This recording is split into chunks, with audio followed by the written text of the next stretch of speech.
mo dito? Di ba dapat nasa therapy ka? So, hindi ka uma-attend ng mga therapy sessions mo? All this time, Bella, niloloko mo ko? Ara, akala ko ba hindi mo ako susumbong? May patawag-tawag at text ka pa, tapos ilalaglag mo lang din ako? Alam mo to, Ara? Alam mo na hindi siya pumapasok sa mga therapy niya? At hindi mo sinabi sa akin? Ano to? Nagkukunsyabahan kayong dalawa?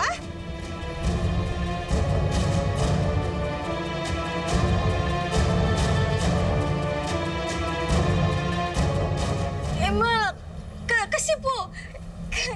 Kasi ano? So si Bella yung kausap mo sa CR kanina? Siya yung pinagtatakpan mo? Paano mo nagawa sa akin to, Ara? Na mas pinipili mong pagtakpan o kasinungalingan ng kapatid mo kaysa magsabi ng totoo sa akin? I'm very disappointed in you. And both of you. Ayokong mag-eskandalo dito. Sa bahay tayo mag-usap and make sure na ihanda niyo ang mga eksplanasyon niyo. Ma...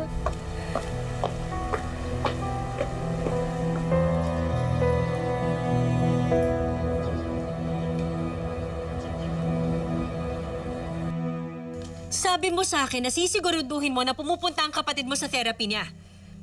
Sabi mo tutulungan mo siya pero nagsinungaling ka sa akin? Ma... Sorry po, Ma. Hindi ko lang po talaga sinabi sa inyo kasi ayoko po mag-aaway po kayo ni Belle. Ayoko po magalit po kayo sa kanya Ma, sorry po. Ayoko po masaktan lang po kayo kaya hindi ko po sinabi sa inyo, Ma. Pero sa ginawa mo, Ara, mas lalo mo akong sinaktan. Pinagkatiwalaan kita. At ngayon, doble pa yung sakit kasi dalawa kayong naglihim sa akin. Ano bang ginawa kong mali? Saan ba ako nagkulang? Para gawin niyo sa akin to. Ano bang ginawa ko sa inyong mali, ha? Para lokohin niyo ako ng ganito.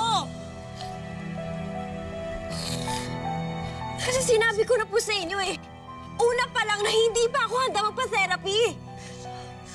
Bella, di ba nag-usap na tayo? Di ba nagkasundo na tayo?